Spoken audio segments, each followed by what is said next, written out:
Apakah bersentuhan dengan suami batal setelah wudhu? Mazhab Syafi'i batal. Oh, suami istri kan mahram. Mahramnya mahram karena nikah, bukan mahram karena syahwat. Kenapa dengan ibu dengan adik nggak batal? Kamu bersahwat dengan ibu kamu. Saya nggak bersahwat nengok istri saya, Pak Ustadz. Nengok istri orang baru saya bersahwat. Bedakan mahram karena musyaharah, karena nikah, dengan mahram karena nasab. Dengan adik perempuan, dengan kakak perempuan, dengan ibu, dengan bibi, adik ibu, kakak ibu, itu mahramnya mahram muabbad sampai mati. Dengan istri ini kan karena nikah. Oleh sebab itu mazhab Syafi'i batal. Kenapa kawan saya yang dari Muhammadiyah mau berangkat kerja, dia salaman sama istrinya? Dalam hal ini Muhammadiyah pakai majelis tarjih. Majelis tarjih Muhammadiyah mentarjihkan mazhab Maliki. Kalau bersahwat batal, nggak bersahwat nggak batal. Dan cara wudhunya Muhammadiyah pakai cara Maliki, yang airnya bukan seperti cara Syafi'i. Cara Syafi'i yang dipakai NU, Perti, Al-Wasliyah, ambil air. Habis itu ambil air lagi untuk telinga. Nah itu. Kalau Maliki enggak, itu yang dipakai Muhammadiyah. Semua rambutnya basah satu kali nyambung ke telinga. Basah.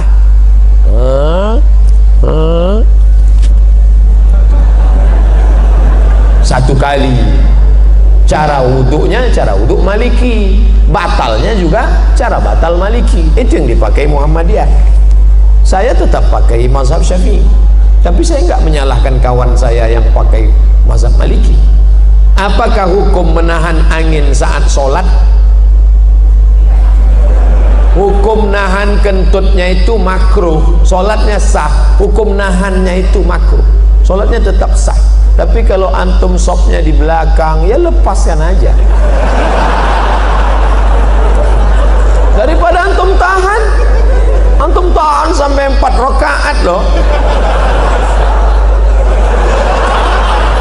Orang salam, assalamualaikum warahmatullah, assalamualaikum warahmatullah, astagfirullah, astagfirullah. Ente enggak? Alhamdulillah. Ustadz, sebenarnya bagaimana konsep kepemimpinan yang benar dalam Islam?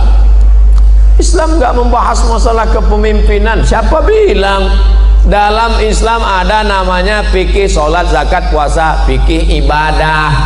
Ada namanya masalah gadai, menggadai, pinjam, meminjam, jual beli, fikih muamalah.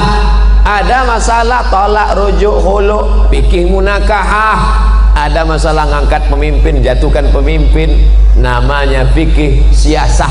Kalau Syekh Qardawi menyebutnya min fiqhid daulah. Kalau Ibnu Taimiyah menyebutnya as-siyasah asy-syar'iyyah. Kalau yang paling tua ditulis oleh Imam Al-Mawardi, meninggal tahun 450 Hijrah. Judul kitabnya Al-Ahkam As-Sultaniyah. Sudah diterjemahkan ke bahasa Indonesia. Judul aslinya Al-Ahkam As-Sultaniyah, hukum-hukum mengangkat pemimpin. Syaratnya 2. Innallaha ya'murukum an tu'addul amanat, amanah. Wa idza hakamtum bainan nasi an tahkumu bil adl. Amanah, adil. Kalau dia amanah, dia adil, baru masuk ayat berikutnya. Ati'ullah wa ati'ur rasul wa ulil amri minkum. Kenapa ati'u cuma 2? Ati'ullah, ati'u rasul, ati'u ketiga enggak ada. Apa maknanya? Kamu taat pemimpin selama pemimpin itu taat kepada Allah dan Rasul. Begitu kaitannya. Pak Ustadz mau bertanya tentang reunian. Sekarang ini kan lagi banyaknya acara reuni. Gimana hukumnya bila reuni tidak bawa istri? CLBK, cinta lama bersemi kembali. Setelah 20 tahun gak ketemu, begitu ketemuan, dulu aku pernah naksir sama kamu loh. Masa sih? Dulu kita kan gak berani ya. Iya, nomor berapa? Suami gak ikut, suami gak ikut, istri jalan sendiri. Kalau mau reuni juga, suami ikut, istri ikut, ngomongnya harus bareng, sama. Jangan sampai. Ingat, setan tidak pernah mengajak ayo berzina, ayo berzina. Enggak. La tattabi'u khutuwatis syaitan. Jangan ikut langkah-langkah setan. Dari mana langkah setan? Nazratun, pandangan. Setelah nazratun, fabtisamun, senyum. Setelah senyum, fasalamun, hai. Setelah salam, fakalamun. Sudah berapa anaknya? Suaminya kok enggak ikut? Setelah salam, fakalam. Setelah itu, famau'idun, janjian. Ini enggak enaknya orang ramai. Besok kira-kira bisa makan siang enggak? No free lunch, tak ada makan siang yang gratis. Bisa lihat foto suami kamu? Udah ada di FB, mas. Lihat, masih gantengan aku ya. Terjadilah apa yang terjadi. Famau'idun faliqa'un, perjanjian dan pertemuan. Ingat, dulu ada kenakalan remaja, sekarang kenakalan orang tua. Buat grup di WA, tukar menukar cerita, lebih asik ngobrol dengan suami orang. Akhirnya tepok jidat, nggak ada angin, nggak ada hujan. Aduh, astagfirullah. Kenapa mas? Ingat mantan. Assalamualaikum Pak Ustadz, mohon doanya Pak Ustadz, tanggal 10 Desember nanti saya ingin menikah. Alhamdulillah. Barakallahu lakum wa baraka alaikum wa jama'i bainakum bi khair. Maka mohon saran Ustadz bagaimana menjadi pemimpin keluarga yang baik menurut syariat Islam. Satu, kau pahami bahwa istrimu itu dipertemukan Allah dengan engkau. Kau katakan nanti kepada dia, Adinda, aku tak pernah mencarimu, kau pun tak pernah mencari aku. Allah sudah mempertemukan kita. Apa jawab istrinya? So sweet mas. Yang kedua, kalian adalah makhluk yang berbeda. Yang satu dari planet Mars, yang satu dari planet Venus.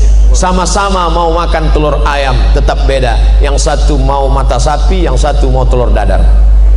Maka kalian diikat oleh dua. Apa yang mengikat? Wa ja'ala bainakum mawaddatan wa rahmah. Kalau ada salat malam ini yang datang pasangan-pasangan umur 70, 60, apa yang membuat mereka masih bergandengan tangan? Rahmah. Mawaddahnya sudah tidak ada. Apa itu mawaddah? Physically, rambutnya, matanya, kulitnya, fisik. Tapi rahmah menutupi kekurangan. Kenapa kau nikahi dia? Karena dia kaya. Kenapa kau nikahi dia? Karena dia bangsawan, bangsa yang hidup di awan. Kenapa kau nikahi dia? Karena dia cantik. Tapi setelah menikah yang kau lihat hanya kekurangannya. Kurang tinggi, kurang putih, kurang kaya, kurang mancung, kurang. Hunna libasul lakum wa antum libasul lahun. Mereka jadi pakaian bagimu dan kau jadi pakaian mereka. Tutupi aib cacat kekurangan.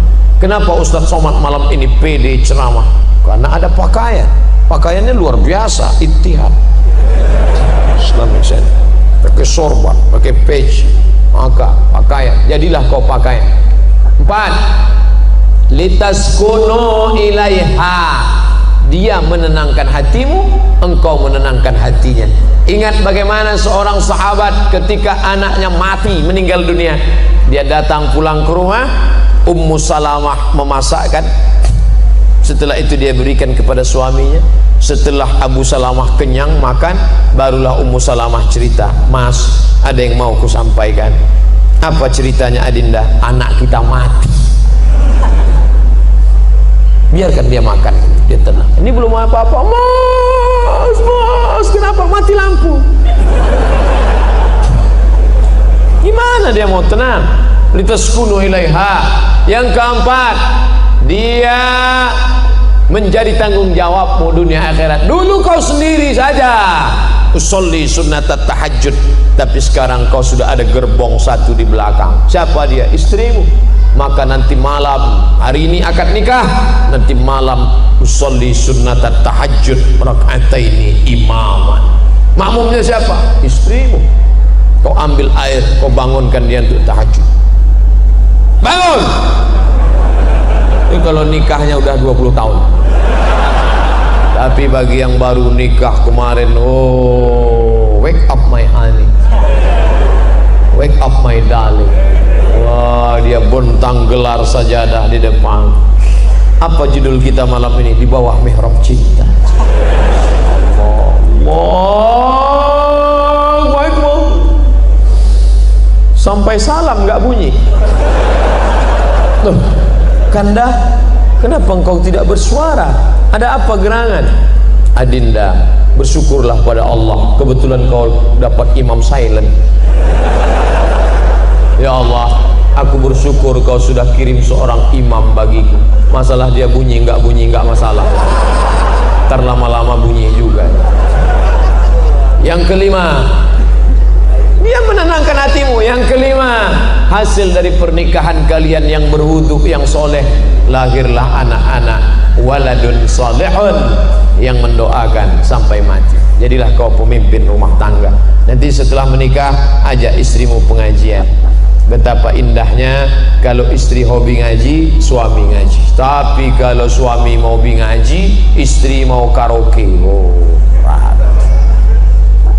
Pak Ustadz, saya mau bertanya bagaimana cara mengatasi mereka yang matre. Nah, kan nih, baru aja disebutlah muncul. Dek, ayo ngaji yuk. Enggak mau.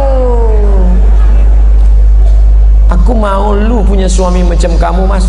Pakai koko, pakai sarung, jadul. Ini matre. Gimana mengatasi istri yang matre, sering-sering bawa ziarah kubur? Kalau perlu 3 kali sehari, pagi ziarah, siang ziarah, malam ziarah. Ingat mati. Nada dering panggil dia tuh jangan sholatullah, salamullah, jangan lagi, jangan lagu sholawat lagi apa? Gaya mati orang mati orang. Jadi dia ingat mati aja. Bagaimana cara mengatasi mertua yang matre? Oh, patut anaknya matre, mertuanya matre. Pak, Bapak, besok kita buat arisan keluarga ya Pak. Kita ada pengajian ya. Ya. Siapa ustadznya? Kita undang Ustadz Dery Sulaiman. Judulnya apa? Orang kaya mati. Ceritakan. Jangan kamu yang menasehati mertuamu. Jangan pulang dari sini, bapak mertua, ibu mertua duduk sini. Assalamualaikum warahmatullahi wabarakatuh. Kullu nafsin dha'iqatul maut. Semua yang bernyawa pasti akan mati. Enggak masuk. Lidahnya lidah orang lain, tapi pesannya lewat mulut kamu. Ustadz Dery, ya, bisa datang ke tempat kami hari Ahad nanti. Kita buat tablik akbar pengajian, bukan cuma keluarga, ramai lingkungan. Oke, judulnya mati. Oke, insyaallah kita bahas.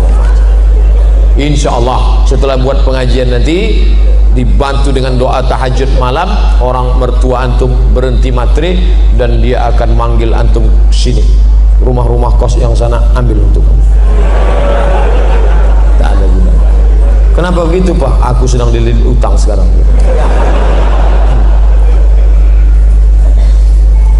Assalamualaikum Pak Ustadz. Waalaikumsalam warahmatullahi wabarakatuh. Apakah saya boleh pergi bersama teman perempuan keluarga tanpa keluar negeri? Apa boleh saya pergi bersama teman perempuan keluar negeri tanpa mahram? Tidak. La yakhluwanna rajulun ma'amra'atin illa ma'azi mahramin. Tidak boleh pergi kecuali dengan mahram, tapi atas izin suami. Ya, suamimu izin, dia tertekan. Mas, aku mau keluar negeri, ini acara kantor, izinnya? Iya. Suaminya ikatan laki takut bini. Bolehkah perempuan bekerja? Kata Syekh Atiyah Saqar dalam Fatwa Al-Azhar, boleh. Syaratnya yang pertama izin suami, yang kedua tidak bercampur aduk laki-laki perempuan, tak ada khalwat, yang keempat tak meninggalkan kewajiban. Nih, berapa banyak perempuan sekarang lebih lama dengan laki orang daripada laki dia sendiri. Jam 7 berangkat dari rumah, 8, 9, 10, 11, 12 dengan laki orang, makan siang dengan laki orang juga, habis itu sekantor lagi jam 1, jam 2, jam 3, jam 4 dengan laki orang, pulang sampai rumah masih dengan laki orang juga, main WhatsApp dengan suaminya, hanya setor wajah. Ketika mau berangkat ke kantor, wajahnya cuan, mau ketemu laki orang, di rumahnya macam genderuwo. Tapi kalau perjalanan itu murni kerja, aman, ramai-ramai, jauh daripada fitnah, oke. Ustaz, bagaimana menyikapi pemimpin yang teramat zalim? Doa. Tidak ada kekuatan melebihi doa. Doa silahul mu'min. Saya selalu dalam majlis saya sampaikan doa. Nanti di akhir majlis kita doa. La tusallit alaina man la yakhafuka wa la yarhamuna. Jangan kau berikan kuasa kepada orang yang tak takut kepadamu dan tak sayang kepada kami. Fidel Castro tidak mengenal Tuhan. Dia tak takut sama Tuhan, tapi dia masih sayang sama masyarakat Kolombia. Che Guevara, dia tak takut sama Tuhan, dia komunis, tapi dia masih sayang. Ini ada orang sama Tuhan tak takut, sama rakyat tak sayang. Komplitlah penderitaan. Maka orang-orang seperti ini didoakan kepada Allah, la tusallit alaina man la yakhafuka wa la yarhamuna. Bagaimana menyikapi ulama-ulama yang sekuler? Ulama-ulama yang sekuler akan dilawan oleh ulama-ulama yang fid dunya hasanah wa fil akhirati hasanah. Di Indonesia, di dunia masih banyak ulama-ulama yang tidak hanya membagi Islam, hanya 3: lahir akikah, nikah walimah, mati takziah. Ekonomi tak diurus, politik tak diurus, Islam hanya sekedar pelipur lara. Islam tidak mengurus masalah dunia. Islam ini sekuler, dari sekulum. Agama hanya untuk seremonial saja. Hari raya, ketupat, maaf lahir batin, akikah, selesai. Masya Allah, sekarang lahir ulama-ulama di dunia ini tetap ada. Dunia ini kan panggung sandiwara yang isinya tak lebih daripada 5. Ada penguasa yang zalim, Fir'aun. Ada orang kaya yang zalim, Qarun. Ada orang cerdas tapi ilmunya untuk Fir'aun, Haman. Allah sandingkan 2 ini, inna Fir'auna wa Haman. Ada ulama jahat, Bal'am. Ada orang soleh tapi tertindas, Musa alaihissalam. Hari berganti, musim berubah, pentas bubar, tapi isi dunia itu juga. Bagaimana cara membangkitkan ekonomi umat? Kami deklarasi di BKB hari Sabtu malam Ahad kemarin di Palembang, tablik akbar, hijrah, bangkitkan ekonomi umat. Pertama, orang-orang kaya, dokter-dokter spesialis yang punya banyak uang waktu itu kumpul buat minimarket, buat retail, buat toko, bantu umat Islam punya.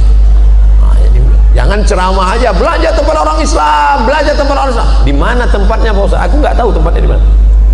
Harus ada tempatnya. Nih masjid, di samping masjid ada tanah kosong buat tempat belanja grosir, belanja beras, belanja gula, belanja mie instan, belanja barang umat Islam. Belanja di tempat orang Islam. Karena orang Islam akan bayar zakat, dia akan sedekah.